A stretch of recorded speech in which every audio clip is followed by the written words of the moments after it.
sida khaldan ugu shaqeysta aalada tiknoolajiyada sida YouTube, Facebook ama TikTok, Snapchat nooc walba ha ahaado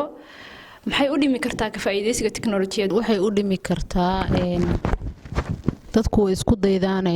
in dad badan oo kale oo ku dayda inay timaado oo hadda generation baa soo kordhaya soo koraya ilmo yar baa soo koraya oo hadhow bari noqonaya garansa bulshada maanta markay arkaan sida loo isticmaalayo inay moodaan wax iska caadiya oo si ka daran ay u isticmaalaan oo dadkan hadda maanta la yaaban yahay u isticmaalaan dad ka daran inay soo baxaan oo ay horseed u noqdaan bay horseedi kartaa waxa la yiri sidoo kale waxaan ku boorin lahaa dadka inay bataan dadka sida wanaagsan u isticmaala si macnaha dad jiilkaasi ku dayan karaan oo ay u imaadaan waxa la yiri hadii bulshada loo daayo intooda ma garanaysaa maankooda hooseeyo ama sida khaldan bulshada u jihaynaya ama hadii aan si kale u dhigo bulshada inteeda aqoonta leh ama wax ku soo kordhin karta dadka hadii aysan kaalintooda qaadan waxa qabsanaya intooda liidata oo ma garanaysaa oo baa hormuud u noqonaya tusaale ahaan hadii aad aqoon dadka u faa'iideynaysid hadii aad mowduucyo aqoomeed oo kale ama bulshada waxay wax ka faa'iidi karto ama dhaqan wanaagsan oo kale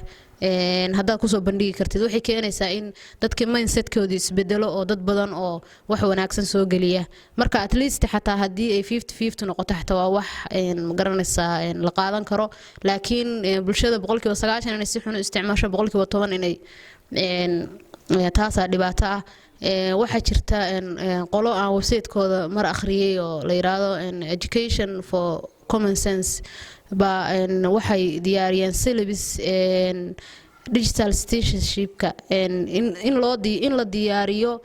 responsible digital citizenship oo ah ma garanaysaa bulshada bari oo bulsho responsible ah oo tiknoolajiyada si fiican u isticmaasha inay bulshada bari noqoto bay iskuuladooda u diyaariyeen waa Mareykanka gobol kamida dugsiga xadaano ilaa iyo dugsi sare maadaama ay iyagu wada digital wax ku bartaan inaga iskuuladana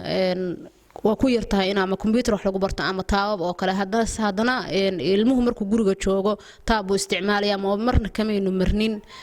nidaamka iskuulada bay ka maqan tahay marka ilmaha yar oo kale si qaab uu wuxuu fahmaa in macnaha waxa la barayaa in tusaale ahaan waalidka mobilkiisa oo kale haduu rabo inuu isticmaalo inuusan iska soo qaadan ogolaansho oo kale weydiisto in macnaha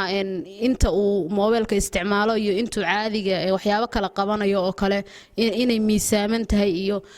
qaabab adigu treenino qaab psychology oo kale wax loo barayaa ilmihi in wax loo fahansiiyo si uu ma garanaysaa bari uu soo koro ilmo ilaa iyo heerkiisa u hooseeyo heerkiisa dhexe heerkiisa sare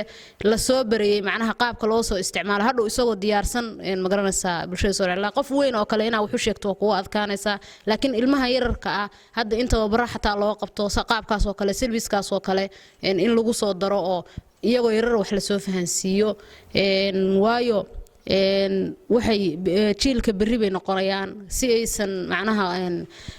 dadkan sida khaldan hadda u isticmaala aysan u jihayn oo khatartaas oo kale looga baaqsado